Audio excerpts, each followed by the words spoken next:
10년 전 실종된 딸, TV 맛집 프로그램 뒤편에 찍힌 모습 보고 경악. 충격적인 진실.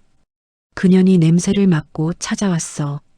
애를 섬으로 팔아버리든가 해야지. 윗돈은 더 줄 테니까. 입 다물어요. 내 딸인 거 절대 들키면 안 돼. 식당 창문 너머로 들려온 목소리는 낯선 여자가 아니었습니다. 바로 내 딸을 버리고 떠난 전 남편과 그 내연녀의 목소리였습니다. 내 딸을 납치하고 가둔 범인이 다름 아닌 아이 아빠였다니. 그날 저는 주머니 속에 녹음기를 꽉 쥐며 맹세했습니다. 이 더러운 연극을 내 손으로 끝내버리겠노라고. 전 국민이 경악할 생방송 폭로전, 그 서막이 오릅니다. 오늘의 사연 시작합니다. 후루룩 짭짭. 좁디 좁은 고시원 방 안을 채우는 건 제가 라면 국물을 들이켜는 소리와 낡은 텔레비전에서 흘러나오는 요란한 효과음뿐이었습니다.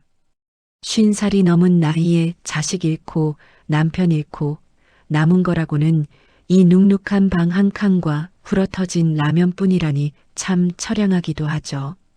텔레비전 화면 속에서는 리포터가 닭다리를 뜯으며 호들갑을 떨고 있었습니다. 세상에, 사장님, 이 육수 비법이 뭐예요? 국물이 아주 끝내줘요. 화면 속 식당 사장이라는 여자가 사람 좋게 웃으며 손사래를 쳤습니다. 비법은 무슨 그냥 정성이지요. 내 자식 먹인다는 생각으로 푹 고아낸 거예요. 저는 콧방귀를 뀌며 젓가락으로 단무지를 집어들었습니다. 자식은 무슨. 말은 번지르르하게 자라네. 그런데 바로 그 순간이었습니다. 리포터의 뒤쪽으로 무거운 뚝배기 쟁반을 낑낑대며 나르는 한 여자의 뒷모습이 화면을 스치고 지나갔습니다. 김이 모락모락 나는 주방 열기 때문에 여자는 소매를 팔꿈치까지 걷어붙이고 있었죠. 저는 입에 넣으려던 단무지를 툭 떨어뜨리고 말았습니다. 제 눈이 잘못된 게 아니라면 분명히 보았습니다. 여자의 오른쪽 손목 안쪽에 선명하게 찍힌 초승달 모양의 붉은 자국을 말입니다. 저거. 저는 떨리는 손으로 리모컨을 찾아들었습니다. 손바닥에 땀이 차서 리모컨이 자꾸만 미끄러졌습니다. 다시 보기 버튼을 누르고 되감기 버튼을 미친 듯이 연타했습니다. 화면이 지직거리며 뒤로 감겼고 저는 숨도 쉬지 않고 재생 버튼을 눌렀습니다. 화면을 정지시키자 픽셀이 깨져 흐릿하지만 분명한 그 흉터가 제 눈앞에 정지했습니다. 5살 때 주전자 물을 엎어 생겼던 내 딸 박지은의 흉터였습니다. 심장이 쿵쿵거리다 못해 터져버린 것만 같았습니다. 저는 텔레비전 화면을 어루만지며 소리쳤습니다. 지은아, 내 딸 지은이 맞지? 너 거기 있는 거니? 화면 속의 아이는 대답이 없었지만 저는 알 수 있었습니다. 왼쪽 귀 밑에 희미하게 보이는 점까지 박지은이 틀림없었습니다. 저는 먹다 남은 라면 그릇을 그대로 두고 벽에 걸린 배낭을 낚아챘습니다. 장롱 깊숙한 곳에 숨겨두었던 비상금 봉투를 꺼내 주머니에 쑤셔 넣었습니다. 인터넷으로 검색해보니 그 식당은 경기도 외곽 국도변에 있는 민잔의 토종닭이라는 곳이었습니다. 저는 신발을 구겨 신으며 중얼거렸습니다. 기다려라 지은아. 엄마가 지금 간다. 엄마가 금방 갈게. 고속버스에 몸을 실었지만 엉덩이가 들썩거려 가만히 앉아 있을 수가 없었습니다. 창밖의 풍경은 휙휙 지나가는데 제 속은 까맣게 타들어가는 것만 같았죠. 저는 품에서 꼬깃꼬깃해진 박지은의 어릴 적 사진을 꺼내보았습니다. 사진 속에서 환하게 웃고 있는 박지은의 얼굴을 엄지손가락으로 쓸어내렸습니다. 10년이야. 무려 10년 만이라고. 살아만 있어줘. 제발 살아만 있어 다오. 옆자리에 앉은 할머니가 저를 이상하다는 눈빛으로 쳐다보며 물었습니다. 무슨 안 좋은 일 있어요? 사람이 왜 그렇게 사시나무 떨듯 떨어요? 저는 고개를 세차게 저으며 사진을 가슴에 품었습니다. 아닙니다. 좋은 일이에요. 아주 기가 막히게 좋은 일 때문에 그럽니다. 잃어버린 보물을 찾으러 가거든요. 버스가 터미널에 도착하자마자 저는 택시를 잡아타고 식당으로 향했습니다. 멀리서 민잔의 토종닭이라는 커다란 간판이 보이자 숨이 턱 막혀왔습니다. 방송을 타서 그런지 식당 앞은 차들로 북새통을 이루고 있었습니다. 저는 심호흡을 크게 한 번 하고 모자를 깊게 눌러 쓴 채 식당 문을 열고 들어갔습니다.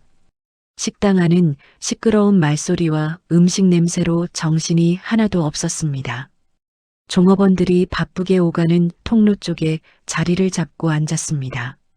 주문도 하지 않고 저는 주방 쪽만 뚫어져라 쳐다보았습니다. 지나가는 종업원 하나가 물병을 탁 내려놓으며 퉁명스럽게 말했습니다. 주문 안 하세요? 여기 대기 손님 많은데 빨리빨리 좀 합시다. 저는 메뉴판을 보는 척하며 곁눈질로 주방 안을 살폈습니다. 아, 네. 저기 닭백숙 하나 주세요. 제일 빨리 나오는 걸로요. 종업원이 횡하니 가버리고 10분쯤 지났을까 드디어 그 아이가 나타났습니다. 텔레비전에서 본 것보다 훨씬 더 마르고 야윈 모습으로 제 몸집만 한 반찬 카트를 힘겹게 밀고 있었습니다. 가슴이 철렁 내려앉아 비명이라도 지르고 싶었지만 저는 입술을 꽉 깨물어 참았습니다. 박지은이 제 테이블 쪽으로 점점 다가왔습니다. 저는 박지은이 바로 제 옆을 지나가는 순간 테이블 위에 있던 물컵을 팔꿈치로 툭 쳐서 떨어뜨렸습니다. 쨍그랑 유리잔 깨지는 소리가 식당 안을 날카롭게 갈랐습니다. 박지은이 화들짝 놀라 카트를 멈추고 허둥지둥 허리를 숙였습니다. 죄송합니다. 제가 치우겠습니다. 다치신 데는 없으세요? 박지은이 바닥에 흩어진 유리 조각을 줍느라 소매가 들려 올라갔습니다. 바로 그 순간이었습니다. 저는 박지은의 오른쪽 손목을 낚아채듯 잡고 소매를 확 걷어 올렸습니다. 하얀 팔목 안쪽에 선명하게 박혀있는 그 흉터. 제 눈에서 뜨거운 눈물이 왈칵 쏟아져 내렸습니다. 저는 박지은의 어깨를 잡고 일으켜 세우며 소리쳤습니다. 지은아, 너 지은이 맞지? 엄마야. 엄마가 왔어. 박지은은 겁에 질린 토끼 눈을 하고 저를 멍하니 바라보았습니다. 초점 없는 눈동자에는 저를 알아보는 기색이 전혀 없었습니다. 박지은이 뒷걸음질을 치며 바들바들 떨리는 목소리로 말했습니다. 누구세요? 저는 곰탱인데요. 잘못했어요. 때리지 마세요. 곰탱이라니 제 귀한 딸 입에서 그게 무슨 소리랍니까? 저는 가슴이 찢어지는 것 같아 박지은의 손을 더 꽉 붙잡았습니다. 무슨 소리야? 내가 왜 곰탱이야? 너 박지은이잖아. 내 딸 지은이잖아. 박지은은 비명을 지르며 제 손을 뿌리치려고 발버둥을 쳤습니다. 아, 사장님 살려주세요. 이상한 아줌마가 저를 잡아가려고 해요. 식당 안의 모든 사람들이 먹던 숟가락을 내려놓고 우리를 쳐다보았습니다. 그때 카운터에 있던 사장 최민자가 득달같이 달려왔습니다. 텔레비전에서 보던 그 인자한 미소는 온데간데였고 눈꼬리가 치켜 올라간 사나운 얼굴이었습니다. 최민자가 제 팔을 거칠게 쳐내며 박지은을 자신의 등 뒤로 숨겼습니다. 이게 무슨 행패예요? 남의 귀한 직원한테 뭐 하는 짓입니까? 저는 최민자를 노려보며 삿대질을 했습니다. 당신, 이 아이 누군지 알지? 내 딸이야. 10년 전에 잃어버린 내 딸 박지은이라고. 최민자는 코웃음을 치며 주위 손님들에게 들으라는 듯 큰 소리로 외쳤습니다. 참 기가 막혀서 멀쩡한 남의 집 식구를 자기 딸이라니요? 보아하니 어디서 방송 보고 돈 좀 뜯어내려고 온 모양인데 사람 잘못 봤습니다. 최민자의 말에 주변 손님들이 수군거기 시작했습니다. 저 아줌마 미친 거 아니야? 꽃뱀인가 봐. 쯧쯧 세상이 말세네. 저는 억울해서 피가 거꾸로 솟는 것 같았습니다. 다시 박지은에게 손을 뻗으며 절규했습니다. 지은아, 엄마 얼굴 기억 안 나? 우리 놀이공원 갔었잖아. 아빠가 사준 곰 인형, 내가 제일 좋아했잖아. 최민자의 등 뒤에 숨은 박지은은 귀를 막고 웅크린 채 고개를 저었습니다. 몰라요. 저는 아무것도 몰라요. 제발 가세요. 최민자가 주방 쪽을 향해 손짓하며 소리쳤습니다. 여기요. 당장 이 미친 여자 끌어내. 경찰 부르기 전에 쫓아내. 주방에서 덩치 큰 남자 직원 2명이 달려나와 제 양팔을 하나씩 붙잡았습니다. 저는 바닥에 질질 끌려가면서도 끝까지 박지은을 향해 목을 빼고 소리 질렀습니다. 지은아, 엄마가 다시 올게. 엄마가 꼭 다시 올 거야. 저 여자 말 믿지 마. 넌 박지은이야. 최민자는 팔짱을 낀 채 싸늘한 눈빛으로 저를 내려다보며 남자들에게 말했습니다. 가게 앞에 얼씬도 못하게 해. 재수없게 소금을 확 뿌려버리든가. 식당 문 밖으로 내동댕이 쳐진 저는 차가운 아스팔트 바닥에 엎어진 채 닫힌 문 너머를 하염없이 바라보며 주먹을 쥐고 땅을 쳤습니다. 으아, 내 딸 지은아. 제 울음소리가 쌩쌩 달리는 덤프트럭 소리에 묻혀 공허하게 흩어졌습니다. 다음 날 아침 8시, 저는 식당에서 멀지 않은 허름한 모텔방에서 눈을 떴습니다. 밤새 한숨도 못 자서 눈은 퀭하고 온몸이 두들겨 맞은 듯 쑤셨지만 정신만은 그 어느 때보다 또렷했습니다. 편의점에서 사온 고배율 쌍안경을 목에 걸고 캠코더를 가방에 챙겨 넣었습니다. 거울 속에 비친 제 모습은 헝클어진 머리에 꾀재재한 몰골이었지만 눈빛만은 이글거리고 있었죠. 기다려라.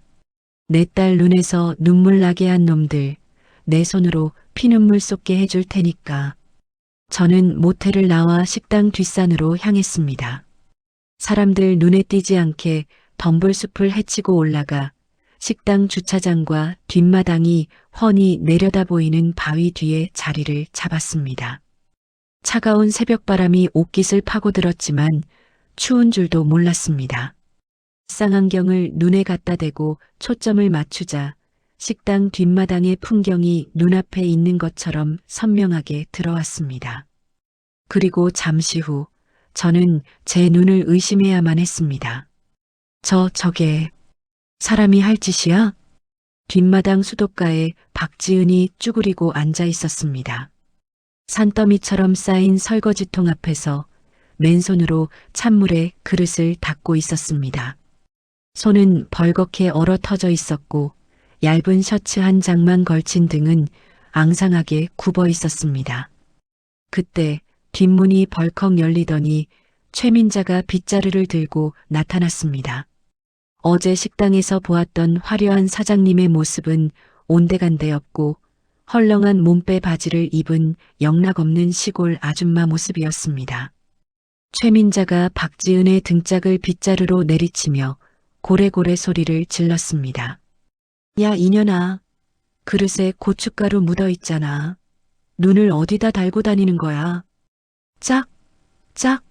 빗자루가 살에 부딪히는 소리가 여기까지 들리는 것만 같았습니다. 박지은은 피하지도 않고 그 자리에 무릎을 꿇고 싹싹 빌었습니다. 잘못했어요, 사장님. 다시 할게요. 제발 때리지 마세요. 저는 입술을 피가 나도록 깨물며 캠코더의 녹화 버튼을 눌렀습니다. 손이 부들부들 떨려서 앵글이 흔들렸지만 이를 악물고 버텼습니다. 이건 증거다. 악마 같은 년을 잡아넣을 확실한 증거야. 최민자는 분이 안 풀렸는지 박지은의 머리채를 잡아마구 흔들었습니다. 밥값도 못하는 년이 어디서 꼬박꼬박 밥을 달래? 저기 가서 걔랑 같이 먹어. 최민자가 손가락질한 곳에는 누런 똥개 한 마리가 묶여있는 계집이 있었고 그 옆에는 먹다 남은 음식물 쓰레기통이 놓여 있었습니다. 박지은은 헝클어진 머리를 하고 쓰레기통 앞으로 기어가 남은 밥알을 주워 먹는 신용을 했습니다. 저는 쌍안경을 내려놓고 가슴을 쥐어뜯었습니다. 억장이 무너진다는 게 이런 거구나. 내 속이 숯검정이 되어 바스라지는 것 같았습니다. 지은아, 엄마가 미안해. 엄마가 죄인이야. 점심시간이 되어 식당 주차장에 차들이 하나둘 들어오기 시작했습니다. 그러자 최민자의 태도가 180도 돌변했습니다. 언제 그랬냐는 듯 박지은을 일으켜 세우더니 흙 묻은 옷을 털어주고 깨끗한 앞치마를 입혀주었습니다. 헝클어진 머리도 빗으로 곱게 빗겨주며 웃는 얼굴로 뭐라 속삭였습니다. 아마도 손님들 앞에서는 웃으라고 협박하는 거겠죠. 박지은은 기계처럼 고개를 끄덕이고는 쟁반을 들고 홀 쪽으로 사라졌습니다. 저는 그 가증스러운 모습을 보며 구역질이 올라왔습니다. 저런 천벌 받을 년. 내년이 사람이냐? 짐승도 제 새끼한테는 저렇게 안 해. 해가 뉘엿뉘엿 넘어가고 식당의 간판 불이 꺼질 때까지 저는 꼼짝도 하지 않았습니다. 다리가 저려 감각이 없어졌지만 지금 물러서면 내 딸이 죽는다는 생각뿐이었습니다. 밤 11시 마지막 손님이 떠나고 식당의 셔터가 내려갔습니다. 저는 주머니에서 미리 준비해둔 검은색 마스크와 모자를 꺼내 썼습니다. 낮에 봐둔 철조망 개구멍으로 조심스럽게 기어들어갔습니다. 식당 마당에 묶인 개가 으르렁거렸지만 챙겨온 소시지 하나를 던져주니 꼬리를 흔들며 조용해졌습니다. 저는 고양이처럼 발소리를 죽여 식당 건물 뒤편 창고 쪽으로 다가갔습니다. 창고의 작은 창문 틈 사이로 희미한 불빛이 새어나오고 있었습니다. 저는 숨을 죽이고 창문 틈으로 안을 들여다보았습니다. 제 입에서 저절로 헛바람이 새어나왔습니다. 창고 안은 냉기가 펄펄 도는데 박지은은 얇은 담요 한 장을 덮고 시멘트 바닥에 웅크리고 있었습니다. 그리고 그 가녀린 발목에는 굵은 쇠사슬이 채워져 있었습니다. 마치 짐승을 가두듯 내 딸을 쇠사슬로 묶어놓은 겁니다. 저는 주먹으로 벽을 치고 싶은 충동을 억눌렀습니다. 지금 소란을 피우면 모든 게 수포로 돌아간다. 참아야 한다. 참아야 해. 저는 주머니에서 소형 녹음기를 꺼냈습니다. 접착 테이프를 뜯어 창틀 안쪽에 단단히 고정시켰습니다. 조금만 참아, 지은아. 엄마가 이 소리, 이 억울함 다 담아갈게. 그때 멀리서 발자국 소리가 들려왔습니다. 자갈을 밟는 저벅저벅 소리가 점점 가까워지고 있었습니다. 순찰을 도는 경비업체 직원인 모양이었습니다. 저는 재빨리 몸을 낮추고 창고 옆에 쌓여있는 빈 박스 더미 뒤로 몸을 숨겼습니다. 손전등 불빛이 창고 문을 훑고 지나갔습니다. 심장이 밖으로 튀어나올 것처럼 쿵쾅거렸습니다. 제발 지나가라. 다행히 불빛은 멀어졌고 발자국 소리도 점점 작아졌습니다. 저는 안도의 한숨을 내쉬며 다시 개구멍을 통해 식당을 빠져나왔습니다. 야산의 잠복 지점으로 돌아온 저는 하늘을 올려다보았습니다. 별 하나 보이지 않는 캄캄한 밤하늘이 꼭 제 마음 같았습니다. 하지만 저는 주먹을 불끈 쥐었습니다. 두고 봐. 이 어둠 내가 다 걷어내 줄 테니까. 내 딸 반드시 햇빛 보게 해줄 테니까. 저는 캠코더에 찍힌 영상을 다시 돌려보며 내일의 계획을 머릿속으로 그렸습니다. 놈들이 방심하는 그 순간 내 딸의 목을 조르는 그 쇠사슬을 끊어버릴 겁니다. 그게 제 목숨을 내놓는 일이 된다 해도 상관없었습니다. 저는 엄마니까요. 이틀 뒤 오후 2시, 저는 여전히 식당 뒷산 중턱, 덤불 속에 쭈그리고 앉아 컵라면으로 끼니를 때우고 있었습니다. 그때였습니다. 한적한 시골 국도병과는 전혀 어울리지 않는 육중한 검은색 세단 한 대가 흙먼지를 일으키며 식당 주차장으로 미끄러져 들어왔습니다. 번호판이 흙탕물로 지저분하게 가려져 있었지만 차체에서 뿜어져 나오는 광택은 나 비싼 차요라고 시위하는 듯 했습니다. 저는 먹던 라면을 내려놓고 쌍안경에 초점을 맞췄습니다. 운전석 문이 열리고 한 남자가 내렸습니다. 기름진 머리를 올백으로 넘기고 명품 선글라스를 낀 남자. 세월이 흘러 주름이 자글자글해졌지만 저는 단번에 그 남자를 알아봤습니다. 제 뼈와 살을 깎아먹고 도망간 전 남편 강성훈이었습니다. 조수석에서는 온몸을 명품으로 휘감은 여자가 내렸습니다. 강성훈의 팔짱을 끼며 거만하게 턱을 치켜드는 저 여자, 바로 강성훈의 현재 처였습니다. 저는 입고 있던 점퍼 자락을 꽉 쥐었습니다. 내 놈들이 감히 여기가 어디라고 기어와? 식당 문이 열리고 최민자가 버선발로 뛰어나왔습니다. 박지은을 때릴 때의 그 악마 같은 표정은 어디 가고 세상 둘도 없는 충신처럼 허리를 90도로 굽히더군요. 그들은 주위를 두리번거리더니 식당 안쪽에서도 가장 은밀한 VIP룸으로 쏙 들어갔습니다. 저는 배낭에서 미리 준비해둔 도청 수신기를 꺼냈습니다. 어제 오늘 밤새워 설치해둔 것은 아니지만 식당 창문 틈이 낡아 방음이 허술하다는 걸 파악해 둔 터라 성능 좋은 지향성 마이크를 창문 쪽으로 조준했습니다. 이어폰을 귀에 꽂자 지직거리는 잡음 사이로 그들의 목소리가 들려오기 시작했습니다. 탁! 무언가 묵직한 봉투가 테이블 위에 떨어지는 소리가 들렸습니다. 강성훈의 목소리였습니다. 자, 받으십시오. 이번 달치 생활비하고 입막음 비용 좀 더 넣었습니다. 최민자가 봉투를 여는지 종이 부스럭거리는 소리가 났습니다. 그리고는 코웃음을 치는 소리가 들려왔습니다. 호호 사장님, 섭섭하게 왜 이러실까? 물가가 얼마나 올랐는데. 게다가 이틀 전에 그 여자가 찾아왔었어요. 지은이 친엄마 말이에요. 강성훈이 당황한 듯 말을 더듬었습니다. 뭐라고요? 영순이가 여길 알고 왔단 말입니까? 그때 날카로운 여자의 목소리가 끼어들었습니다. 강성훈의 처였습니다. 어머, 당신은 왜 그렇게 겁이 많아요? 그 여자가 오면 뭐 어쩔 건데? 증거 있어? 우리가 뭐 애를 납치라도 했어?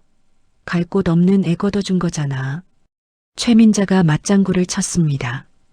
그렇죠. 사모님 말씀이 맞죠. 근데 그 여자가 아주 독이 바짝 올랐더라고요. 경찰에 신고한 애 만에 난리를 치는데 저도 장사하는 입장에서 불안해서 원. 강성훈의 처가 싸늘하게 말했습니다. 돈은 더 줄 테니까 확실하게 처리해요. 그년 또 오면 스토커로 신고해서 유치장에 쳐넣어버리라고요. 그리고 애는 당분간 창고 밖으로 절대 내보내지 마요. 정 불안하면 저기 남해 쪽 섬에 있는 염전이나 술집으로 팔아버리든가. 섬으로 팔아버리라니요. 사람이, 아니 부모라는 작자들이 어떻게 저런 말을 입에 담을 수 있습니까? 저는 수신기를 잡은 손이 너무 떨려 하마터면 놓칠 뻔했습니다.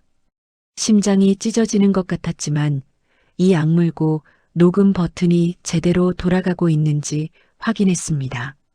강성훈이 기어들어가는 목소리로 말했습니다. 여보, 그래도 섬은 좀. 나중에 문제 생기면. 당신은 입 다물고 있어. 누가 낳은 자식인데 저렇게 멍청해? 사장님, 내 말 알죠? 돈 섭섭지 않게 줄 테니까 뒤탈 없게 해요. 우리 이번에 선거 나갈 수도 있는데 흠집 나면 사장님도 끝인 줄 알아. 최민자가 비굴하게 웃으며 대답했습니다. 아이고, 염려 마십시오, 사모님. 제가 누굽니까? 민자예요, 민자. 쥐도 새도 모르게 단돌이 하겠습니다. 대화는 거기까지였습니다. 잠시 후 그들이 룸에서 나와 식당을 빠져나갔습니다. 검은 세단이 흙먼지를 날리며 멀어지는 모습을 보며 저는 맹세했습니다. 반드시 내 손으로 내 놈들의 저 더러운 입을 찢어놓겠다고. 저는 서둘러 산을 내려왔습니다. 그들이 머물다간 VIP 룸 창문 아래 화단으로 기어갔습니다.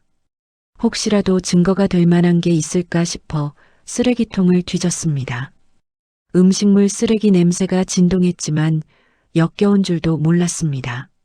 맨손으로 썩은 배추잎을 들추어내자 강성훈이 피우다 버린 담배꽁초와 최민자가 구겨서 버린 영수증 뭉치가 나왔습니다.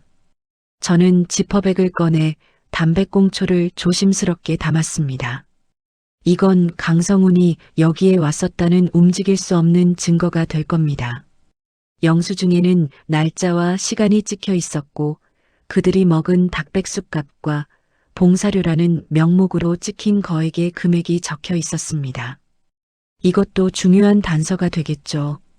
저는 증거물들을 가방 깊숙이 챙겨 넣고 다시 덤불 속으로 몸을 숨겼습니다. 이제 다음 단계로 넘어갈 차례였습니다. 식당 안으로 내 딸이 갇혀있는 저 지옥의 창고 안으로 들어가야만 했습니다. 1시간쯤 지났을까요? 식당 브레이크 타임에 맞춰 식자재를 납품하는 1톤 트럭 한 대가 들어왔습니다. 트럭 옆면에는 자연식품이라는 글자가 크게 적혀 있었죠. 기사가 차를 세우고 주방으로 납품 명세서를 들고 들어가는 게 보였습니다. 지금이 기회였습니다. 저는 심호흡을 한번 크게 내쉬고 덤불에서 튀어나갔습니다. 주변에 CCTV가 없는 사각지대를 골라 트럭 뒤편으로 달렸습니다. 나이 탓에 무릎이 시큰거렸지만 멈출 수 없었습니다. 트럭 짐칸의 덮개가 살짝 열려 있었습니다. 저는 있는 힘을 다해 짐칸 위로 몸을 날렸습니다. 쌀 포대와 채소 박스들이 가득 쌓여 있는 짐칸 안으로 굴러 떨어지듯 들어갔습니다. 박스 모서리에 정강이를 찧어 악소리가 날 뻔했지만 입을 틀어막고 참았습니다. 저는 배추박스와 무박스 사이의 좁은 틈새에 몸을 구겨 넣었습니다. 심장이 쿵쾅거리는 소리가 트럭 엔진 소리보다 더 크게 들리는 것만 같았습니다. 어이, 김 기사, 배추가 상태가 왜 이래? 좀 좋은 걸로 가져오라니까. 최민자의 목소리가 가까이서 들렸습니다. 기사가 짐칸 쪽으로 다가오는 발자국 소리가 들렸습니다. 아이 사장님, 요즘 날씨 때문에 그래요. 그래도 이게 제일 좋은 겁니다. 덜컹 기사가 짐칸 문을 닫는 소리와 함께 트럭이 꿀렁거렸습니다. 다행히 짐칸 안을 확인하지는 않았습니다. 트럭이 후진하는 소리가 들리고 곧이어 식당 안쪽 창고 바로 앞까지 차가 들어가는 느낌이 났습니다. 창고 문이 열리는 소리, 그리고 지게차가 왔다 갔다 하는 소음이 들렸습니다. 기사와 직원들이 물건을 내리느라 분주하게 움직이는 틈을 타 저는 박스 뒤에서 고개만 살짝 내밀었습니다.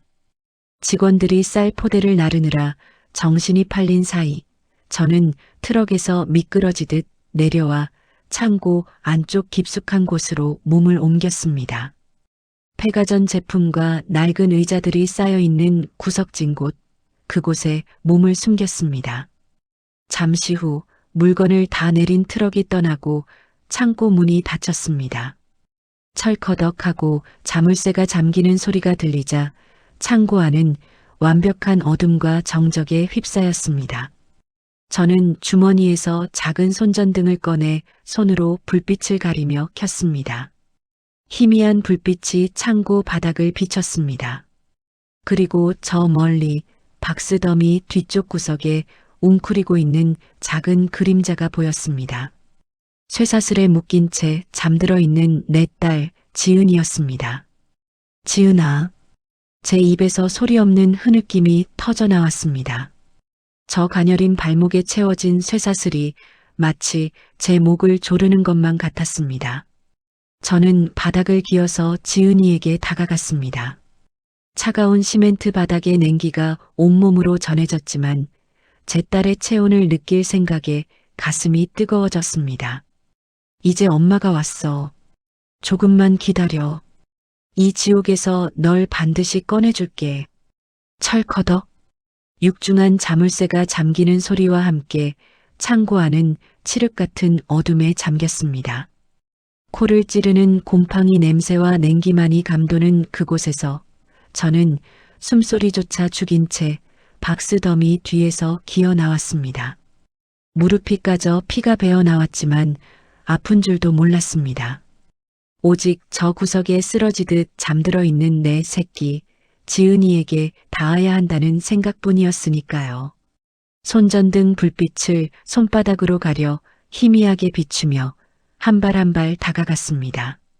가까이서 본 지은이의 얼굴은 처참했습니다. 입가에는 마른 침 자국이 하얗게 굳어 있었고 눈 밑은 퀭하니 꺼져 있었습니다. 무엇보다 제 가슴을 후벼 판 건 그 가녀린 발목을 옥죄고 있는 녹슨 쇠사슬이었습니다. 으응. 지은이가 추운지 몸을 웅크리며 앓는 소리를 냈습니다. 저는 입을 틀어막고 터져나오는 울음을 삼켰습니다. 지금 울면 안 된다. 지금은 확인해야 해. 확실한 증거가 필요해. 저는 떨리는 손으로 주머니에서 미리 준비해온 멸균 면봉을 꺼냈습니다. 비닐 포장을 뜯는 소리가 천둥 소리처럼 크게 들려 식은땀이 흘렀습니다. 조심스럽게 지은이의 입가로 손을 가져갔습니다. 지은아, 엄마가 미안해. 조금만 참자. 살짝 벌어진 지은이의 입 안으로 면봉을 넣어볼 안쪽을 문질렀습니다. 손끝에 전해지는 아이의 체온에 가슴이 저릿했습니다. 면봉을 조심스럽게 플라스틱 통에 담고 이번에는 머리카락으로 손을 뻗었습니다. 바닥에 엉겨붙은 머리카락 몇 올을 조심스럽게 집어 지퍼백에 넣었습니다. 그때였습니다. 흡! 지은이가 눈을 번쩍 떴습니다. 어둠 속에서 낯선 사람의 기척을 느낀 아이가 비명을 지르려 입을 벌렸습니다. 저는 반사적으로 지은이의 입을 제 손바닥으로 꽉 틀어막았습니다. 으브. 지은이가 공포에 질려 눈을 희번덕거리며 제 팔을 핥히었습니다. 손톱에 긁힌 팔뚝에서 피가 맺혔지만 저는 손을 떼지 않았습니다. 눈을 맞추며 최대한 부드러운 목소리로 속삭였습니다. 쉿! 지은아, 놀라지 마. 해치려는 거 아니야. 엄마야.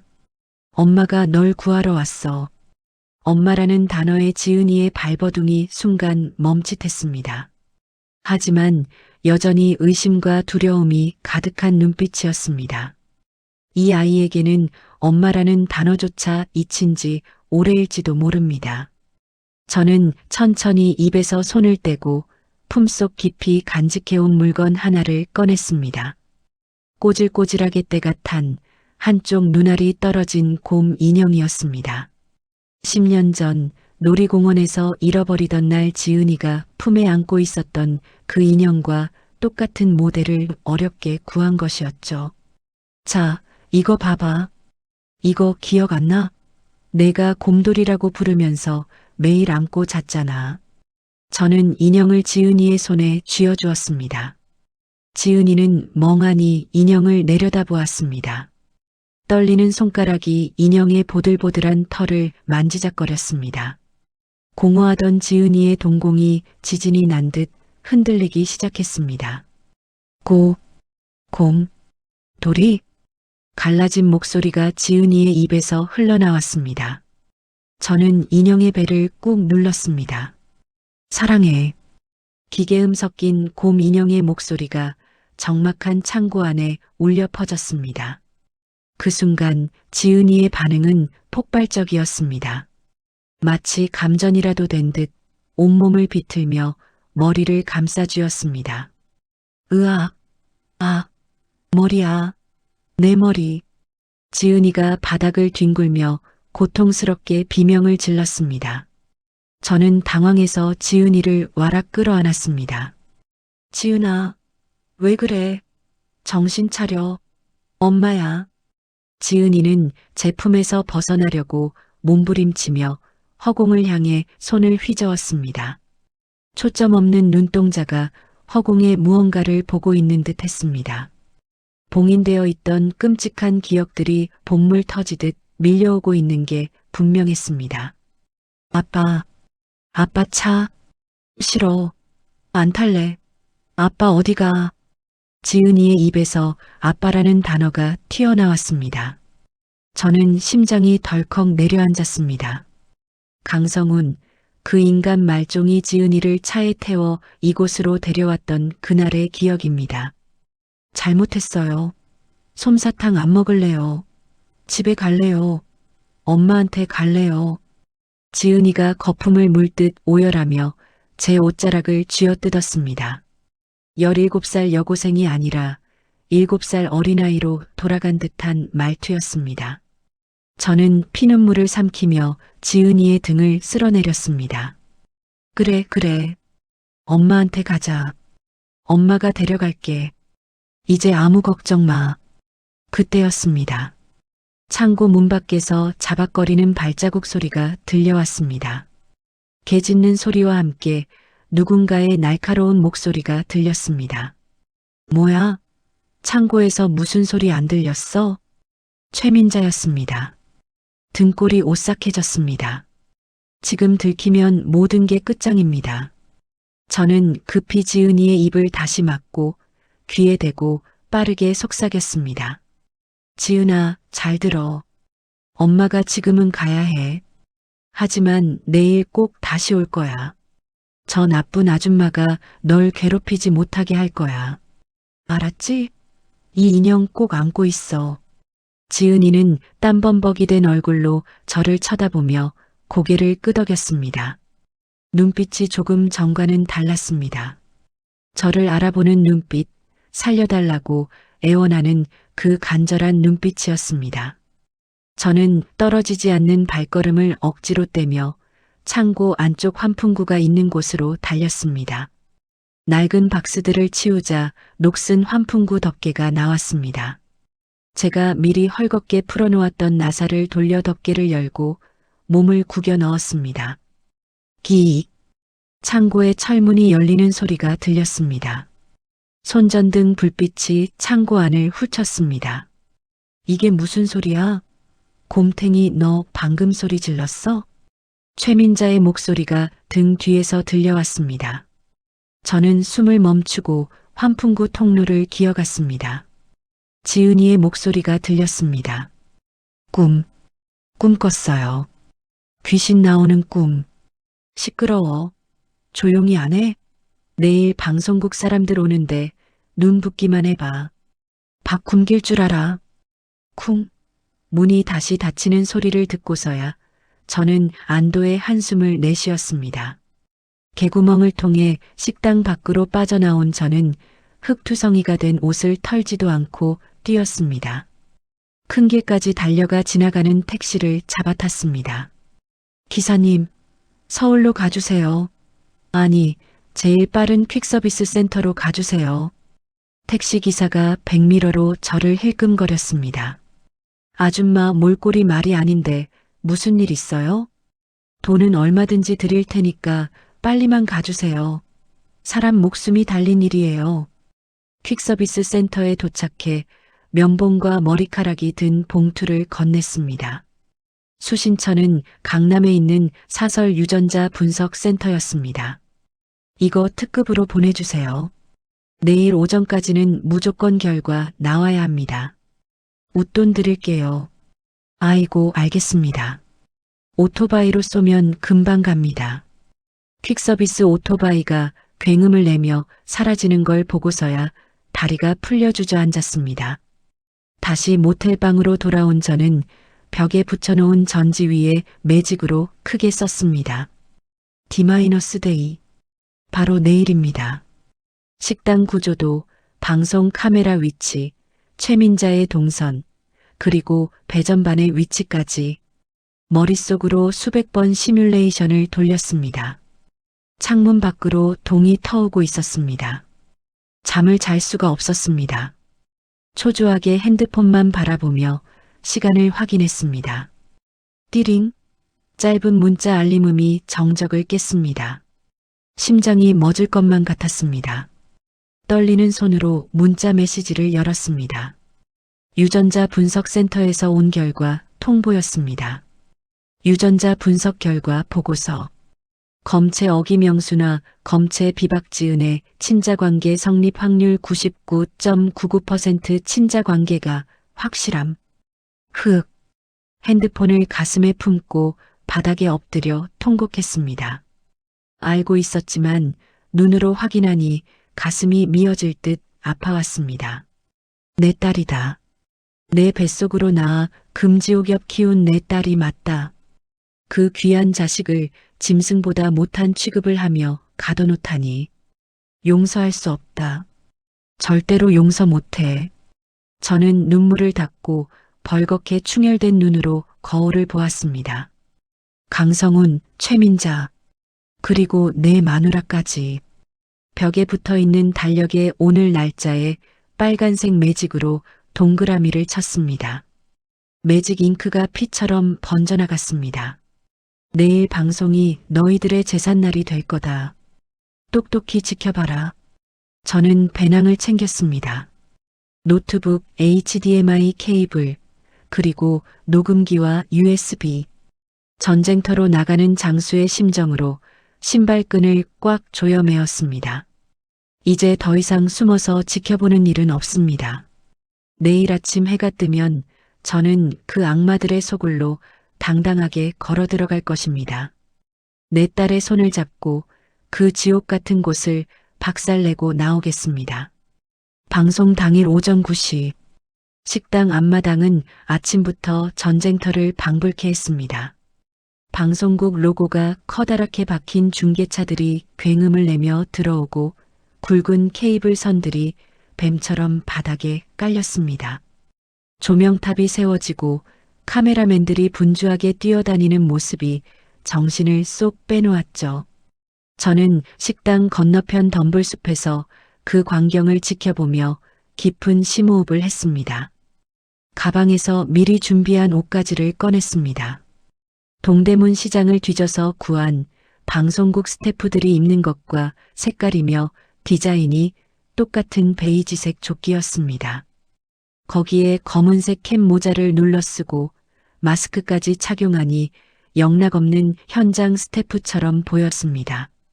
거울은 없었지만 알 수 있었습니다. 지금 제 눈빛이 얼마나 매섭게 빛나고 있는지 말입니다. 할 수 있어. 김영순, 넌 할 수 있어. 저는 떨리는 손을 주먹 쥐고 자리에서 일어났습니다. 한 손에는 노트북이 든 가방을, 다른 한 손에는 케이블이 잔뜩 든 공구함을 들었습니다. 아무렇지 않은 척, 늘 하던 일인 척 당당하게 걸어야 합니다. 식당 입구에는 경호원인지 진행 요원인지 모를 덩치 큰 남자가 서서 출입을 통제하고 있었습니다. 거기, 아줌마, 어디 소속이에요? 남자가 저를 막아서며 물었습니다. 순간 등줄기에 식은땀이 흘렀지만 저는 태연하게 공구함을 들어 보이며 퉁명스럽게 대꾸했습니다. 오디오 팀이에요. 선 깔아야 하는데 길 좀 비켜요. 시간 없어 죽겠구만. 제가 인상을 쓰며 쏘아붙이자 남자는 찔끔하며 길을 터주었습니다. 아, 예. 수고하십시오. 휴, 10년 감수했습니다. 식당 안으로 들어서자 바깥보다 더한 아수라장이 펼쳐져 있었습니다. 여기저기서 고함 소리가 터져 나왔습니다. 조명 이쪽으로 더 돌려. 반사판 어디 갔어? 마이크 테스트. 하나 둘 하나 둘. 그 소란을 틈타 저는 식당 내부를 빠르게 스캔했습니다. 홀 중앙에는 화려하게 세팅된 메인 테이블이 보였고 그 뒤로는 민잔의 토종닭 TV 방영이라는 현수막이 촌스럽게 걸려 있었습니다. 그리고 그 테이블 상석에 앉아 있는 두 사람. 전 남편 강성훈과 그의 현재 처였습니다. 강성훈은 양복을 빼입고 다리를 꼬고 앉아 차를 마시고 있었고 그 여자는 선글라스를 머리에 얹고 거울을 보고 있었습니다. 지나가면서 슬쩍 들린 그들의 대화는 저를 또 한 번 기가 차게 만들었습니다. 여보, 넥타이 좀 삐뚤어진 거 아냐? 방송 나가는데 품위 있게 좀 해. 아, 괜찮아. 그나저나 이 집 차 맛이 영 별로네. 싸구려 티백을 쓰나. 참아. 오늘만 넘기면 우리 땅값이 2배는 뛸 텐데. 그 정도도 못 참아? 땅값이라니. 제 딸을 팔아먹고 땅값 타령이나 하고 있는 저 짐승들을 당장이라도 들이받고 싶었지만 저는 입술을 깨물며 발길을 돌렸습니다. 지금은 때가 아닙니다. 더 확실하게, 더 처참하게 무너뜨려야 합니다. 저는 벽을 타고 조심스럽게 이동해 주조종실 역할을 하는 배전반실 위치를 확인했습니다. 카운터 뒤쪽 주방과 연결되는 좁은 통로 끝에 있는 작은 방이었습니다. 어제 파악해둔 바로는 저곳에 식당 내 대형 스크린과 방송 송출을 제어하는 메인 서버가 있습니다. 다행히 문은 잠겨 있지 않았습니다. 사람들의 시선이 리포터에게 쏠린 틈을 타 저는 쥐새끼처럼 재빨리 배전반실 안으로 미끄러져 들어갔습니다. 방 안은 각종 기계들이 웅웅거리는 소리로 가득했습니다. 저는 문을 살짝 열어두고 밖을 감시하며 노트북을 꺼냈습니다. 흥신소 소장, 철수가 알려준 대로 메인 서버 본체 뒤편에 HDMI 케이블을 연결했습니다. 아줌마, 이 USB만 꽂으면 돼요. 그리고 제가 신호 주면 엔터 키만 누르세요. 나머지는 제가 다 해놨으니까. 철수의 말을 되새기며 USB를 꽂자 노트북 화면에 시스템 해킹 완료라는 녹색 글씨가 떴습니다. 이제 준비는 끝났습니다. 버튼 하나만 누르면 됩니다. 그때 밖에서 웅성거리는 소리가 들렸습니다. 자자, 주인공 나오십니다. 길 비켜주세요. PD의 외침과 함께 주방 쪽에서 최민자가 걸어 나왔습니다. 화려한 한복을 차려입고 얼굴에는 분칠을 얼마나 했는지 허옇게 뜬 모습이 가관이었습니다. 그리고 그 옆에 내 딸 지은이가 있었습니다. 저는 문틈으로 보이는 지은이의 모습을 보고 입을 틀어막아야 했습니다.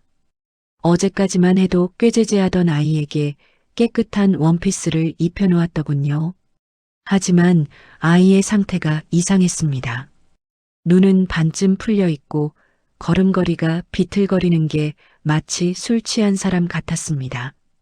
최민자가 지은이의 허리를 꽉 감싸 안고 부축하고 있었지만 사실은 꼬집고 있는 게 분명했습니다. 지은이가 움찔거릴 때마다 최민자의 입꼬리가 실룩거렸으니까요. 최민자가 카메라 리허설을 위해 지은이를 자리에 앉히며 작게 속삭이는 소리가 제 귀까지 들려왔습니다. 야, 곰탱이. 너 졸면 죽어. 내가 주는 약 먹었지? 오늘 웃어. 무조건 웃어. 안 그러면 너 다시는 밥 안 준다. 지은이는 힘없이 고개를 끄덕였습니다.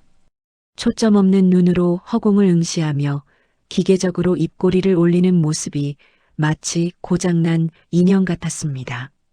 약이라니. 저 악마 같은 년이 내 딸에게 무슨 약을 먹인 겁니까? 수면제일까? 아니면 신경안정제? 피가 거꾸로 솟아올라 눈앞이 붉어졌습니다. 노트북 위에 올려둔 제 손이 분노로 덜덜 떨렸습니다. 조금만 참아, 지은아. 엄마가 지금 널 구해줄게. 리허설이 끝나고 곧 생방송 큐사인이 떨어질 시간이 다가왔습니다. 리포터가 마이크를 잡고 목을 가다듬으며 카메라 앞에 섰습니다. 자, 1분 전입니다. 모두 스탠바이. PD의 고함 소리에 스태프들이 일사불란하게 움직였습니다. 식당 안의 조명이 환하게 켜지고 카메라는 최민자와 지은이 그리고 뒤쪽에 앉은 강성훈 부부를 번갈아 비췄습니다. 최민자는 세상에서 둘도 없는 인자한 어머니의 표정을 지으며 지은이의 머리를 쓰다듬었습니다. 그 가증스러운 연기에 구역질이 올라왔습니다. 강성훈 부부도 우아하게 미소를 지으며 손을 흔들고 있었습니다. 그래, 실컷 웃어둬라. 그게 너희들의 마지막 웃음이 될 테니까. 30초 전, 저는 배전반실 문을 안에서 걸어 잠갔습니다. 철컥. 이제 아무도 들어오지 못합니다. 심장이 터질 듯 쿵쾅거렸지만 머릿속은 그 어느 때보다 차가웠습니다. 노트북 화면에는 제가 준비한 영상 파일이 재생대기 상태로 깜빡거리고 있었습니다. 파일 이름은 악마들의 만찬. 철수가 밤새 편집해준 최민자의 학대 영상과 강성훈 부부의 녹취록이 담긴 파일이었습니다. 10초 전 5, 4, 3, 2 PD의 손가락이 하나씩 접혔습니다. 빨간 불이 들어온 카메라가 최민자의 얼굴을 클로즈업했습니다. 큐. 리포터의 경쾌한 목소리가 울려 퍼졌습니다. 네. 시청자 여러분 안녕하십니까? 오늘은 아주 특별한 사연이 있는 맛집을 찾아왔는데요. 피 한 방울 섞이지 않았지만 사랑으로 맺어진 가슴 따뜻한 모녀의 이야기입니다. 최민자가 카메라를 향해 수줍게 고개를 숙였습니다. 안녕하세요. 그냥 제 딸 같아서 거둔 것뿐인데 이렇게 찾아와 주시니 부끄럽네요. 부끄러워? 내년 사전에는 부끄러움이란 단어도 있냐? 저는 노트북 자판 위에 손가락을 올렸습니다. 이제 내 차례였습니다. 그래, 어디 한번 전국적으로 망신 좀 당해봐라. 저는 망설임 없이 엔터키를 힘차게 눌렀습니다. 탁! 그 경쾌한 탁건음과 함께 노트북 화면의 전송 게이지가 순식간에 100%로 찼습니다. 동시에 배전반실 유리창 너머로 보이는 식당 안의 대형 스크린이 지지직거리기 시작했습니다. 잘 나오고 있던 방송 화면이 검게 변하더니 낯선 화면이 뜨기 시작했습니다. 식당 안의 사람들이 웅성거리는 소리가 들렸습니다. 뭐야? 화면이 왜 이래? 방송 사고 아니야? PD가 당황해서 소리쳤습니다. 컷! 카메라 돌려. 스크린 꺼. 하지만 이미 늦었습니다. 스크린에서는 흑백의 CCTV 화면이 선명하게 재생되고 있었습니다. 최민자가 빗자루로 지은이를 때리는 바로 그 장면이었습니다. 그리고 식당 안에 설치된 고성능 스피커를 통해 찢어질 듯한 비명소리가 터져나왔습니다. 잘못했어요. 사장님, 아파요. 순식간에 식당 안은 찬물을 끼얹은 듯 정적에 휩싸였습니다. 최민자의 얼굴이 사색이 되어 굳어가는 게 보였습니다. 저는 의자 등받이에 몸을 기대며 팔짱을 꼈습니다. 입꼬리가 저절로 올라갔습니다. 자, 쇼타임이다. 지익. 귀를 찢는 듯한 파열음과 함께 식당 안의 대형 스크린이 요란하게 몸부림쳤습니다. 행복한 모녀, 사랑의 맛집이라는 자막이 떠있던 화면이 순식간에 시커먼 노이즈로 뒤덮였습니다. 갑작스러운 방송사고에 사람들은 젓가락질을 멈추고 일제히 스크린을 쳐다보았습니다. 정적은 아주 잠시였습니다. 곧이어 스크린 위로 흑백의 거친 화면이 툭 튀어나왔습니다. 화면 속 장소는 음침한 식당 뒷마당이었고 등장인물은 방금 전까지 인자한 미소를 짓던 사장 최민자였습니다. 저거 사장님 아니야? 저게 무슨... 사람들이 웅성거리는 사이 식당 곳곳에 설치된 고성능 스피커가 찢어질 듯한 비명 소리를 토해냈습니다. 잘못했어요. 사장님, 때리지 마세요. 아파요. 화면 속 최민자가 빗자루를 치켜들고 바닥에 엎드린 박지은을 무자비하게 내리치고 있었습니다. 짝, 짝, 살이 터지는 소리가 스피커를 타고 생생하게 식당 안을 울렸습니다. 리포터가 들고 있던 마이크를 바닥에 툭 떨어뜨렸습니다. 최민자의 얼굴이 밀가루를 뒤집어 쓴 것처럼 하얗게 질리더니 입술이 파르르 떨리기 시작했습니다. 이게 뭐야? 이거 누가 틀었어? 방송 꺼. 당장 안 꺼.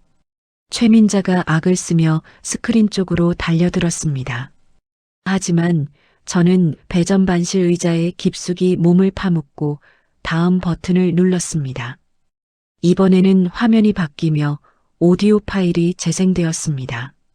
어제 식당 VIP 룸에서 녹음한 그 추악한 거래의 현장이었습니다. 형님, 이번 달치 생활비하고 입막음 비용 좀 더 넣었습니다. 그 여자가 냄새를 맡고 찾아왔었어. 애를 섬으로 팔든가 해야지 위험해서 원. 돈은 더 줄 테니까 확실하게 처리해요. 애는 당분간 창고 밖으로 절대 내보내지 마요. 전 남편 강성훈의 비굴한 목소리와 최민자, 그리고 강성훈 처의 도끼 어린 목소리가 식당 안을 가득 메웠습니다. 사람들의 시선이 일제히 VIP 테이블에 앉아 있는 강성훈 부부에게 꽂혔습니다. 강성훈은 사색이 되어 덜덜 떨며 테이블보 자락을 붙잡고 숨을 곳을 찾고 있었고 그의 처는 명품 가방으로 얼굴을 가리며 비명을 질렀습니다. 야, 저거 내 목소리 아니야. 누가 조작한 거야? 식당 안은 순식간에 아수라장이 되었습니다. 손님들이 자리에서 벌떡 일어나 소리쳤습니다. 저게 무슨 소리야? 애를 섬으로 팔아? 세상에 유괴범들이었어? 저 사람들 사람 맞아? 최민자가 헝클어진 머리를 하고 PD의 멱살을 잡고 흔들었습니다. 아, 너희들이 꾸민 짓이지? 시청률 올리려고 나 엿먹이는 거지? 카메라 안 치워. PD가 최민자의 손을 뿌리치며 뒤로 물러섰습니다. 이 아줌마가 미쳤나? 우리도 피해자예요. 이거 방송 다 나갔어. 어떡할 거야? 바로 지금입니다. 저는 배전반실 문을 박차고 나갔습니다. 쿵 하는 소리와 함께 문이 열리자 복도에 있던 스태프들이 놀라 길을 터주었습니다. 저는 손에 유전자 검사 결과지를 말아 쥐고 식당 홀 중앙으로 걸어 나갔습니다. 제 등장을 알리듯 스크린에서는 박지은이 쇠사슬에 묶여 쪽잠을 자는 처참한 사진이 슬라이드처럼 넘어가고 있었습니다. 모든 시선이 저에게 집중되었습니다. 저는 떨리는 다리에 힘을 주고 카메라 렌즈를 똑바로 쳐다보며 외쳤습니다. 모두 똑똑히 보세요. 이곳은 맛집이 아닙니다. 10년 전 잃어버린 내 딸을 감금하고 착취한 지옥입니다. 제 목소리가 방송용 붐 마이크를 타고 전국 방방곡곡으로 퍼져나갔습니다. 최민자가 저를 알아보고 눈을 부라리며 달려들었습니다. 이 미친 여자가 여기가 어디라고 또 와서 난리야. 죽고 싶어 환장했어? 최민자가 제 머리채를 잡으려고 손을 뻗었지만 저는 피하지 않았습니다. 오히려 제가 먼저 최민자의 손목을 낚아채 비틀어 버렸습니다.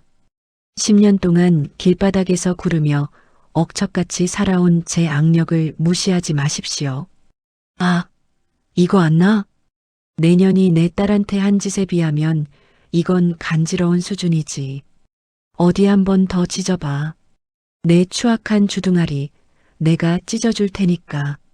제가 최민자를 밀쳐내자 그녀는 엉덩방아를 찌우며 바닥에 나뒹굴었습니다. 그 모습을 보던 손님 중 한 명이 먹다 남은 깍두기 접시를 최민자에게 집어던졌습니다. 에라이, 천벌 받을련. 우리가 속았어. 쨍그랑. 접시가 깨지며 빨간 깍두기 국물이 최민자의 한복 위로 튀었습니다. 그것이 신호탄이었습니다. 여기저기서 물병, 숟가락, 휴지 뭉치가 날아들었습니다. 유괴범이다. 저런 년은 콩밥을 먹어야 해. 애를 짐승처럼 가둬? 내가 사람이냐? 분노한 군중들의 고함 소리가 식당 지붕을 뚫을 듯 했습니다. 한편 구석 테이블 밑에 숨어있던 강성훈이 엉금엉금 기어 도망치려는 게 보였습니다. 저는 냅다 달려가 강성훈의 뒷덜미를 낚아챘습니다. 어딜 가? 내 딸 팔아먹고 도망가면 끝일 줄 알았냐? 강성훈이 제 바짓가랑이를 잡고 애원했습니다. 영순아, 오해다. 나는 정말 몰랐어. 저 여자가 다 꾸민 일이야. 나는 시키는 대로 돈만 준 거야. 저는 기가 차서 헛웃음이 나왔습니다. 돈만 줬어? 입막음 돈 준 게 자랑이냐? 내 놈이 압이야? 짐승도 제 새끼는 안 버려. 옆에 있던 강성훈의 처가 도망가려다 제게 딱 걸렸습니다. 그녀는 선글라스가 벗겨진 채 헝클어진 머리로 악을 썼습니다. 이거 내가 누군 줄 알아? 우리 집안이 가만히 있을 것 같아? 가만히 있지 말라고 해. 내 집안이든 콩밥 집안이든 내가 아주 박살을 내줄 테니까. 당신이 내 딸 썸으로 팔라고 했지? 그 입으로 똑똑히 말했잖아. 제가 녹음기 내용을 다시 언급하자 주변 사람들이 웅성거리며 강성훈 부부를 애워쌌습니다. 건장한 남자 손님 몇 명이 그들이 도망가지 못하게 길을 막아섰습니다. 경찰 불렀으니까 꼼짝 말고 있어요. 아주 콩가루 집안이네. 난장판이 된 식당 한가운데 덩그러니 서 있는 한 사람이 보였습니다. 내 딸 지은이였습니다. 지은이는 혼란스러운 상황에 겁을 먹고 귀를 막은 채 바들바들 떨고 있었습니다. 약기운 때문인지 비틀거리는 몸을 주체하지 못하고 있었습니다. 저는 싸우던 것을 멈추고 지은이에게 달려갔습니다. 지은아. 제가 지은이를 와락 끌어안자 지은이가 비명을 지르며 몸부림쳤습니다. 아, 하지마. 때리지마. 가슴이 천갈래 만갈래 찢어지는 것 같았습니다. 저는 지은이의 얼굴을 감싸 쥐고 눈물을 뚝뚝 흘리며 말했습니다. 지은아, 엄마야. 어제 봤지? 곰 인형, 곰돌이 기억나지? 엄마가 왔어. 이제 아무도 너 못 때려. 엄마가 다 혼내줬어. 제 눈물방울이 지은이의 볼에 떨어졌습니다. 지은이의 흔들리는 눈동자가 제 얼굴에 고정되었습니다. 겁에 질린 눈빛 속에서 서서히 빗장이 풀리듯 10년 전의 기억이 떠오르는 게 보였습니다. 엄마. 갈라진 목소리였지만 분명했습니다. 지은이가 저를 알아본 것입니다. 지은이의 손이 떨리며 올라와 제 뺨을 만졌습니다. 엄마, 나 집에 갈래. 여기 무서워. 저는 지은이를 부서져라 꽉 껴안고 목 놓아 울었습니다. 그래, 가자. 집에 가자. 엄마랑 같이 가자. 미안해. 너무 늦게 와서 미안해. 지은이도 제 품에 얼굴을 묻고 짐승처럼 울부짖었습니다. 그동안 참았던 서름과 공포가 한꺼번에 터져나오는 듯 했습니다. 그때 뒤에서 최민자가 악에 받친 목소리로 소리쳤습니다. 야, 이 곰탱이년아. 내가 널 어떻게 키웠는데. 배은망덕한 년.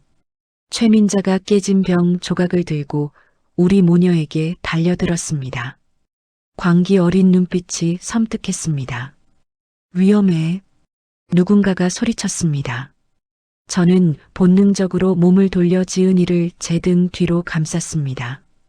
최민자의 손이 허공을 가르는 순간 퍽 하는 소리와 함께 최민자가 옆으로 튕겨나갔습니다. 카메라 감독님이 무거운 ENG 카메라로 최민자의 어깨를 쳐버린 것입니다. 카메라 감독님이 씩씩거리며 소리쳤습니다. 이 아줌마가 진짜 감히 방송국 카메라 앞에서 살인 미수를 저질러. 바닥에 쓰러진 최민자는 머리를 쥐어뜯으며 발악했습니다. 으악, 내 식당, 내 돈, 다 망했어. 너희들 다 죽여버릴 거야. 식당 밖에서 요란한 사이렌 소리가 들려왔습니다. 삐뽀삐뽀 하는 소리가 점점 가까워지더니 경찰차 여러 대가 식당 앞마당으로 들이닥쳤습니다. 경광등의 붉은 불빛이 식당 안을 어지럽게 비쳤습니다. 경찰입니다. 모두 동작 그만. 제복을 입은 경찰관들이 곤봉을 들고 식당 안으로 뛰어들어왔습니다. 저는 지은이를 더욱 꽉 끌어안으며 귓가에 속삭였습니다. 지은아, 이제 됐어. 경찰 아저씨들 왔어. 저 나쁜 사람들 이제 다 잡혀갈 거야. 지은이는 제 품에서 고개를 끄덕이며 셔츠가 젖도록 눈물을 쏟아냈습니다. 저는 고개를 들어 난장판이 된 식당을 둘러보았습니다. 바닥에 널브러진 음식물, 깨진 접시들, 그리고 경찰에게 제압당해 바닥에 얼굴을 처박고 있는 최민자와 강성훈 부부. 그 모든 광경이 카메라를 통해 생중계되고 있었습니다. 저는 카메라를 향해, 그리고 이 방송을 보고 있을 전 국민을 향해 다시 한번 외쳤습니다. 이게 진실입니다. 돈과 욕심 때문에 자식을 팔아먹고 짓밟은 저 악마들의 진짜 얼굴입니다. 제 외침에 식당 안에 있던 손님들이 박수를 치기 시작했습니다. 처음에는 한두 명이더니 곧 우레와 같은 함성이 되어 식당을 가득 채웠습니다. 잘했다. 아줌마 힘내세요. 저런 놈들은 싹 다 구속시켜야 해. 그 응원의 소리가 저에게는 그 어떤 위로보다 큰 힘이 되었습니다. 저는 지은이의 손을 꼭 잡고 일어섰습니다. 다리는 후들거렸지만 마음만은 태산처럼 단단했습니다. 이제 시작입니다. 저들을 법의 심판대 위에 세우고 내 딸의 잃어버린 10년을 보상받을 때까지 저는 멈추지 않을 것입니다. 창밖으로 쏟아지는 햇살이 우리 모녀를 비추고 있었습니다. 마치 긴 어둠의 터널을 지나온 우리를 환영하는 것처럼 말입니다. 당신들 뭐야? 이거 안 나? 내가 누군 줄 알아? 식당 안은 아수라장이었습니다. 경찰들이 최민자의 팔을 뒤로 꺾어 제압하자 최민자는 돼지멱다는 소리를 지르며 발악했습니다. 바닥에 엎어진 채 고개를 처박고 있으면서도 도끼 어린 눈으로 저를 노려보는 꼴이 가관이었습니다. 아, 김영순, 내가 나한테 이럴 수 있어? 내가 내 딸 걷어서 먹여주고 재워줬잖아. 은혜를 원수로 갚아도 유분수지. 저는 경찰들의 저지를 뚫고 최민자 앞으로 성큼성큼 다가갔습니다. 그리고 바닥에 떨어진 냅킨 통을 집어 최민자의 얼굴 앞에 냅다 던졌습니다. 쾅! 냅킨들이 눈처럼 흩날렸습니다. 은혜? 짐승만도 못한 년이 어디서 은혜를 들먹여. 10년이야. 내가 내 딸 인생을 짓밟은 시간이 무려 10년이라고. 감방에서 썩어 문드러질 때까지 그 더러운 입 놀리나 보자. 옆에서는 전 남편 강성훈과 그 처가 수갑을 차고 있었습니다. 강성훈의 처는 머리채가 산발이 된 채 경찰관의 팔을 물어뜯으려다 제지당했습니다. 이거 난 몰라. 다 저 여자가 시킨 거야. 우리 남편이 돈 준 것밖에 없어. 변호사 불러. 내 변호사 오기 전엔 한 발짝도 안 가. 강성우는 얼굴이 하얗게 질려 사시나무 떨듯 떨고 있었습니다. 경찰에게 끌려가다 저와 눈이 마주치자 다급하게 소리쳤습니다. 영순아, 여보, 나 좀 봐줘. 지은이 아빠잖아. 내가 지은이 찾으려고 돈 준 거야. 정말이야. 저는 기가 막혀서 헛웃음이 나왔습니다. 여보라니, 이혼 도장에 잉크 마른 지가 언젠데 이제 와서 여보 타령입니까? 저는 강성훈의 정강이를 걷어차고 싶은 걸 꾹 참고 차갑게 쏘아붙였습니다. 지은이 아빠, 넌 그럴 자격 없어. 내가 지은이 아빠면 벼락 맞아 죽을 놈아 딸을 섬에 팔라는 말에 동조하지 말았어야지. 내 눈앞에서 사라져. 다시는 내 딸 이름 입에 올리지 마. 경찰들이 그들을 끌고 밖으로 나갔습니다. 식당 밖에는 어느새 구경꾼들이 구름대처럼 몰려들어 있었습니다. 방송을 보고 달려온 동네 주민들이었습니다. 그들은 경찰차에 태워지는 최민자와 강성훈 부부에게 계란과 밀가루를 던졌습니다. 에라이, 천벌 받으련 놈들.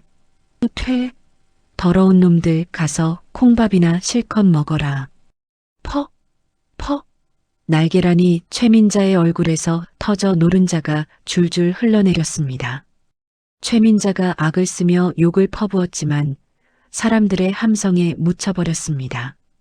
저는 그 광경을 지켜보며 가슴 한구석에 맺혀 있던 응어리가 조금은 녹아내리는 걸 느꼈습니다. 엄마, 뒤에서 들리는 희미한 목소리에 퍼뜩 정신이 들었습니다. 돌아보니 지은이가 구급대원의 부축을 받으며 서 있었습니다. 긴장이 풀려서인지 지은이의 얼굴은 백지장처럼 창백했고 다리는 후들거리고 있었습니다. 저는 한달음에 달려가 지은이를 부축했습니다. 지은아, 괜찮아? 어디 아파? 지은이가 힘없이 고개를 저으며 제 품에 쓰러지듯 안겼습니다. 엄마, 나 집에 가고 싶어. 너무 졸려. 구급대원이 심각한 표정으로 말했습니다. 따님 상태가 좋지 않습니다. 영양실조에 탈수 증세도 심하고 무엇보다 쇼크가 온 것 같아요. 빨리 병원으로 이송해야 합니다. 저는 구급차에 올라타 지은이의 손을 꼭 잡았습니다. 얼음장처럼 차가운 손, 손등이며 팔뚝이며 성한 곳이 하나도 없었습니다. 곳곳에 멍이 들고 긁히고 대인 상처들이 훈장처럼 남아 있었습니다. 저는 지은이의 손을 제 볼에 비비며 하염없이 눈물을 흘렸습니다. 미안해. 엄마가 너무 늦게 와서 미안해. 이제 안 아플 거야. 엄마가 다 낫게 해줄게. 지은이는 산소 마스크를 쓴 채 곤히 잠들어 있었습니다. 마치 악몽에서 깨어나지 않으려는 듯 미간을 찌푸린 채로요. 구급차 사이렌 소리가 요란하게 울렸지만 제 귀에는 지은이의 거친 숨소리밖에 들리지 않았습니다. 병원 응급실은 전쟁터 같았지만 의료진들은 방송을 봤는지 우리 모녀를 특별히 배려해 주었습니다. 검사가 진행되는 동안 저는 대기실 의자에 앉아 초조하게 손을 모았습니다. 잠시 후 의사가 차트를 들고 나왔습니다. 표정이 어두웠습니다. 보호자 되십니까? 네, 제가 엄마예요. 우리 지은이 괜찮은 건가요? 의사가 한숨을 깊게 내쉬며 안경을 고쳐 썼습니다. 솔직히 말씀드리면 기적적으로 버티신 겁니다. 영양 상태는 엉망이고 뼈에 금이 갔다가 저절로 붙은 흔적이 여러 군데예요. 그리고 발목 인대가 심하게 손상되었습니다. 쇠사슬 같은 것에 오래 묶여 있었던 것 같습니다. 가슴이 철렁 내려앉았습니다. 창고에서 봤던 그 쇠사슬, 그 차가운 쇠붙이가 내 딸의 발목을 갉아먹고 있었던 겁니다. 그것뿐만이 아닙니다. 정신적인 충격이 너무 커서 외상 후 스트레스 장애가 심각합니다. 당분간은 절대 안정이 필요하고 장기적인 심리 치료도 병행해야 할 겁니다. 저는 의사의 손을 붙잡고 매달렸습니다. 선생님, 제발 우리 지은이 좀 살려주세요.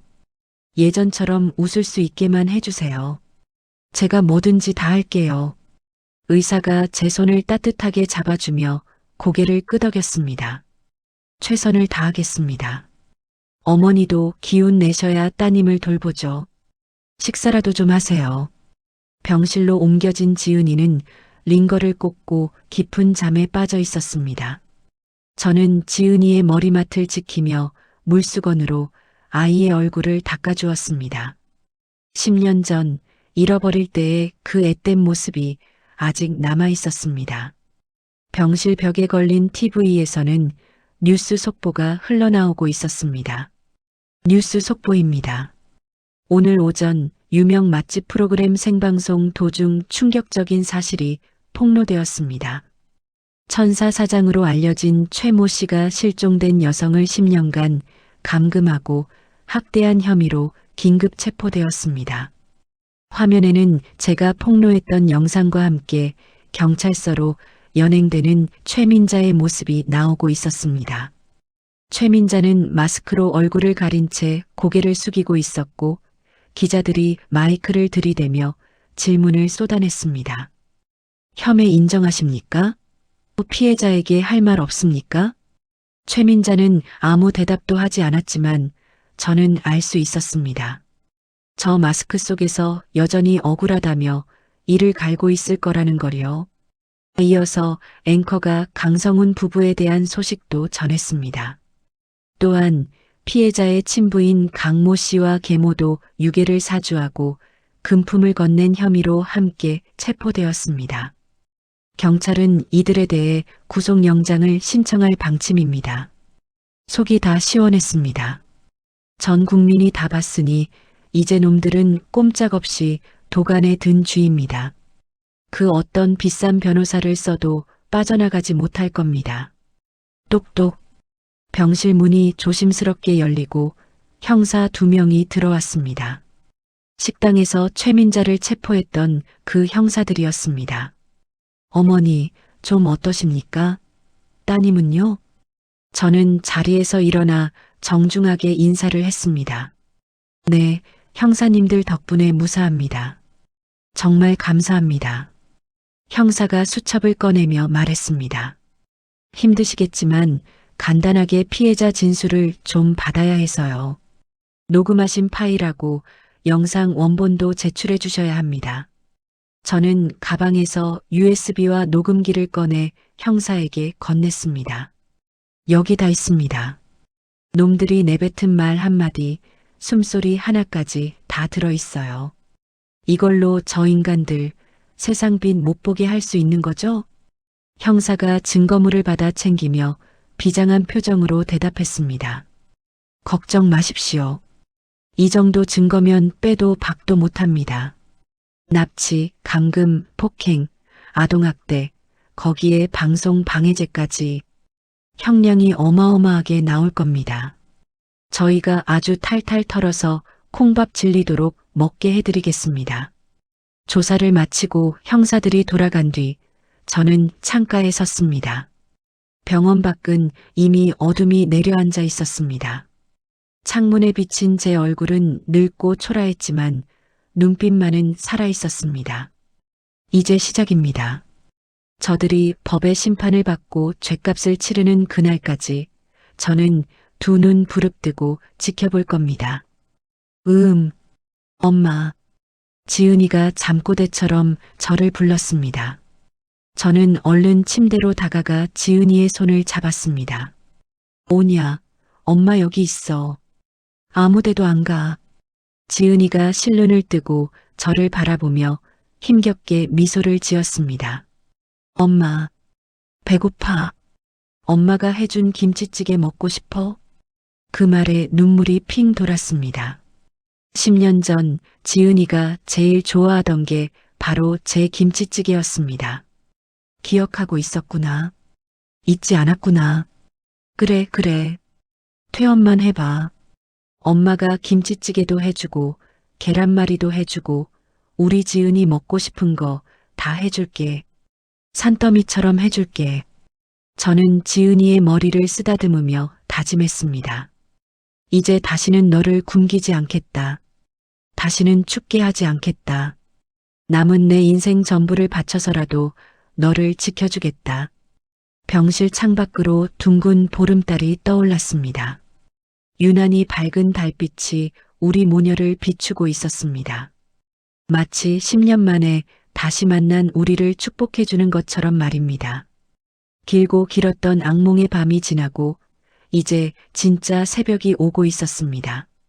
피고인 최민자를 징역 15년에 처한다. 피고인 강성훈과 공범 김미숙을 각각 징역 10년에 처한다. 탕, 탕, 탕. 판사님의 법봉 소리가 법정의 무거운 공기를 갈랐습니다. 그 세 번의 두드림이 제 가슴 속에 맺혀 있던 10년 묵은 체증을 단번에 깨뜨리는 것 같았습니다. 방청석 맨 뒷줄에 앉아 있던 저는 저도 모르게 두 손을 모으고 깊은 숨을 토해냈습니다. 안 돼. 이럴 수는 없어. 내가 15년이라니. 판사님, 억울합니다. 최민자가 피고인석에서 벌떡 일어나 고래고래 소리를 질렀습니다. 교도관들이 양옆에서 최민자의 팔을 억세게 붙들고 자리에 앉혔지만 최민자는 발버둥을 치며 법정을 난장판으로 만들었습니다. 헝클어진 머리에 죄수복을 입은 꼴이 영락없는 미친 여자였습니다. 아, 강성훈, 내가 시켰잖아. 내가 돈 주면서 애 감시하라고 했잖아. 왜 나만 15년이야? 최민자가 옆에 앉은 강성훈에게 침을 뱉으며 악을 썼습니다. 강성훈은 고개를 푹 숙인 채 어깨를 들썩이며 울고 있었습니다. 흑흑, 판사님, 한 번만 선처해 주십시오. 저는 정말 아내가 시키는 대로 했을 뿐입니다. 당신 지금 뭐라고 했어? 내가 시켜? 이 인간이 죽으려고 환장했나? 강성훈의 처, 김미숙이 수갑찬 손으로 강성훈의 머리통을 후려갈겼습니다. 법정 경위들이 달려들어 그들을 떼어놓느라 진땀을 뺐습니다. 서로를 물어뜯고 탓하는 저 추악한 꼴을 보니 헛웃음이 나왔습니다. 쯧쯧, 갈 때까지 바닥을 보이는구나. 저는 자리에서 일어나 법정을 빠져나왔습니다. 더 이상 볼 것도 들을 것도 없었습니다. 법원 복도 창문으로 쏟아지는 햇살이 눈부시게 따사로웠습니다. 이제 정말 끝났습니다. 악몽은 사라졌고 저들에게는 차가운 감옥 바닥만이 기다리고 있을 것입니다. 엄마, 법원 로비에서 기다리고 있던 지은이가 저를 보며 손을 흔들었습니다. 한 달 전만 해도 비쩍 말라 있었던 볼에 제법 통통하게 살이 올랐습니다. 병원 치료를 받으며 영양 섭취를 잘한 덕분이겠죠.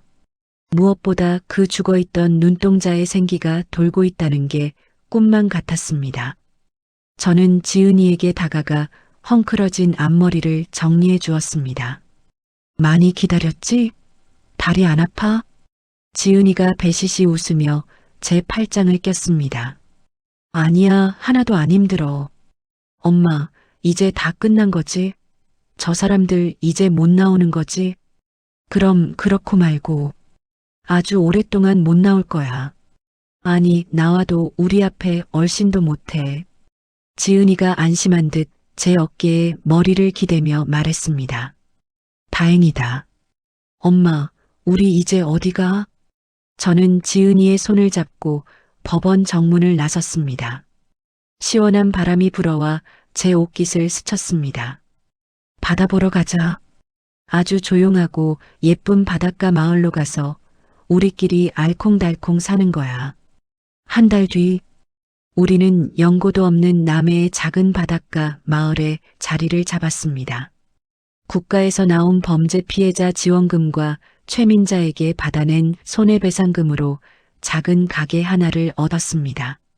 인테리어 업자를 부를 돈도 아까워 저와 지은이가 직접 페인트를 칠하고 테이블을 날랐습니다. 페인트 냄새가 진동하는 가게 안에서 지은이가 롤러를 들고 땀을 뻘뻘 흘리며 말했습니다. 엄마, 여기는 파란색으로 칠할까? 바다 색깔처럼. 그래, 우리 지은이 하고 싶은 대로 다 해. 엄마는 내가 좋으면 다 좋아. 지은이는 신이 나서 벽에 파란색 페인트를 칠했습니다. 옷이며 얼굴이며 페인트가 묻어 엉망이었지만 그 모습이 세상 그 어떤 명화보다 아름다워 보였습니다. 가게 이름은 고민할 것도 없었습니다. 지은이네 밥상. 간판업자가 사다리를 타고 올라가 간판을 다는 날 지은이는 가게 앞에서 펄쩍펄쩍 뛰며 박수를 쳤습니다. 우와, 내 이름이다.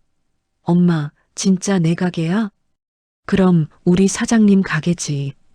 엄마는 그냥 주방 아줌마고. 개업식 날 아침 반가운 손님들이 찾아왔습니다. 저를 도와 증거를 모아주었던 흥신소 소장 철수 씨와 식당 뒷문 열쇠를 쥐어주었던 주방 보조 이모님이었습니다. 철수 씨가 커다란 화분을 들고 들어오며 너스레를 떨었습니다. 아이고 사장님, 대박 나십시오. 화분이 좀 무거운데 어디다 둘까요? 이모님도 두루마리 휴지를 한 팩 내려놓으며 지은이의 손을 잡았습니다. 눈가가 촉촉해진 이모님이 말했습니다. 세상에, 우리 지은이 얼굴 좋아진 것 좀 봐. 이제 진짜 아가씨 같네. 고생했다. 정말 고생했어. 지은이가 부끄러운 듯 웃으며 대답했습니다. 이모, 와줘서 고마워요. 제가 맛있는 거 해드릴게요. 지은이는 주방으로 들어가 앞치마를 메고 능숙하게 칼질을 시작했습니다. 최민자의 식당에서 노예처럼 일하며 배운 솜씨였지만 이제는 누군가를 위해 기쁘게 요리하는 손길이었습니다. 보글보글 끓는 김치찌개 냄새와 고소한 계란말이 냄새가 가게 안을 가득 채웠습니다. 철수 씨가 숟가락을 들며 감탄했습니다. 와, 냄새 죽이는데? 이거 돈 받고 팔아도 되겠어요. 제가 밥그릇을 내려놓으며 핀잔을 주었습니다. 돈 받고 팔려고 만든 거지. 그럼 공짜로 주나? 많이들 들어요. 내 딸이 처음으로 차린 밥상이니까.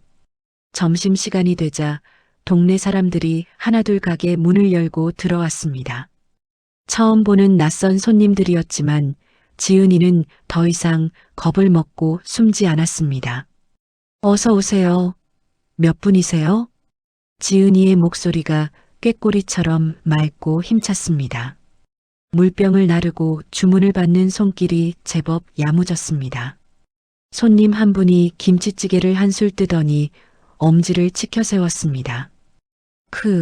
국물이 아주 시원하네. 아가씨, 이거 직접 만든 거야? 손맛이 보통이 아니네. 지은이가 쟁반을 가슴에 안고 활짝 웃으며 대답했습니다. 네, 우리 엄마 레시피대로 제가 끓였어요. 맛있게 드세요. 그 모습을 주방에서 지켜보던 저는 앞치마로 눈물을 훔쳤습니다. 불과 몇 달 전만 해도 사람 눈도 못 마주치고 벌벌 떨던 아이였습니다. 그런 아이가 저렇게 당당하게 세상 앞에 서서 웃고 있습니다. 이보다 더 큰 행복이 어디 있겠습니까? 저녁 장사까지 마치고 셔터를 내리니 온몸이 녹초가 되었습니다. 하지만 기분 좋은 피로감이었습니다.